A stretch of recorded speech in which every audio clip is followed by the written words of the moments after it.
Hello everyone, welcome back again. So এই লেসনটিতে আপনারা জানতে পারবেন যে কিভাবে ওয়ার্ডপ্রেসের ফ্রি থিমগুলো ইনস্টল করা হয় এবং অ্যাক্টিভেট করা হয়।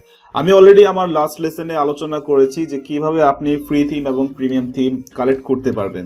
তো অলরেডি আমি এখানে যে পেজটিতে আছি সেটি হচ্ছে এপিয়ারেন্সের আন্ডারে থিমস নামে যে অপশনটি আছে, এই থিমসে ক্লিক করার পর আপনারা এই পেজটি দেখতে পাবেন যে এখানে অলরেডি আপনার 4টি ডিফল্ট থিম ওয়ার্ডপ্রেস ইনস্টল করার সাথে সাথে এই থিমগুলো ইনস্টল হয়ে থাকবে। বাট আমাদেরকে নতুন থিম ইনস্টল করার জন্য যেটি করতে হবে সেটি হচ্ছে উপরে অ্যাড নিউ বাটনে ক্লিক করতে হবে।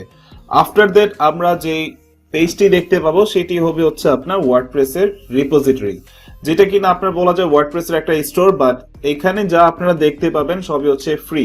ওয়ার্ডপ্রেসের ড্যাশবোর্ড থেকে আপনারা যে অ্যাক্সেসটি পাচ্ছেন রিপোজিটরির, এখানে যা থাকবে সবকিছুই টোটালি ফ্রি। আপনাকে কোনো টাকা দিয়ে বা ডলার দিয়ে এখানে কোনো থিম বা প্লাগইন কিনতে হবে না।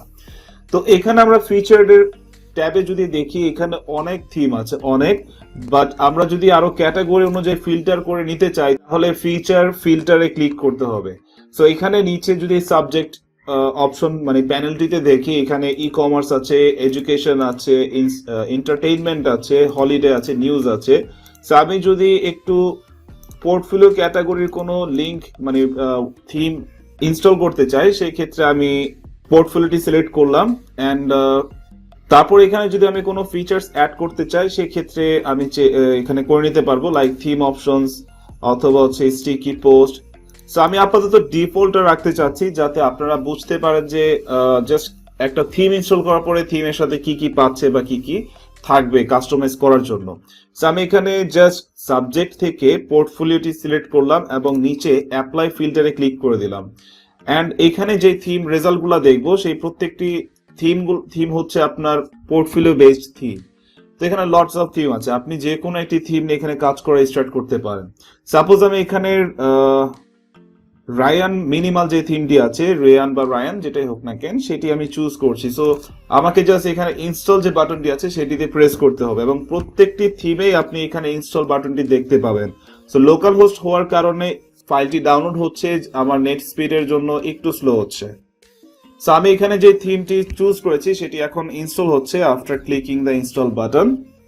সো এখানে ইনস্টলেশন ডান। এখন জাস্ট আমি যদি দেখি এখানে অ্যাক্টিভেট নামে একটি বাটন দেওয়া আছে।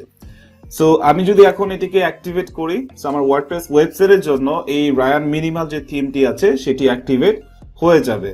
তো আমি এখানে যদি দেখি খেয়াল করে, এই থিমটির সাথে আমার আরেকটি থিম সেম নামে, একটি হচ্ছে রায়ান আর একটা হচ্ছে রায়ান মিনিমাল।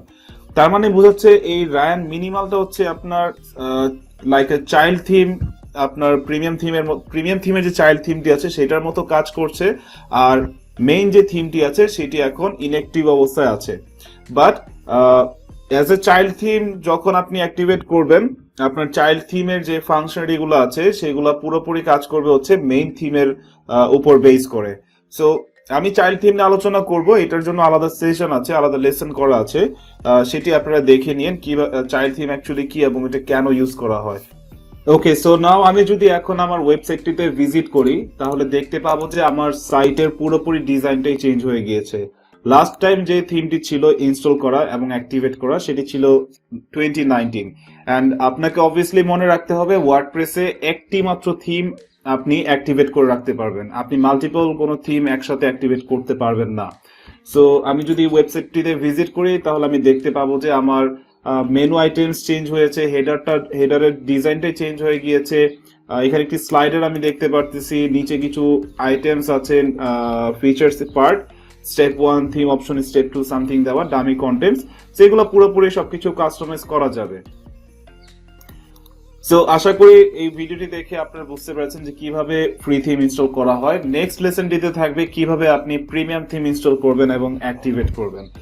ধন্যবাদ সবাইকে ভিডিওটি দেখার জন্য। হোপফুলি নেক্সট লেসনে আবার দেখা হচ্ছে।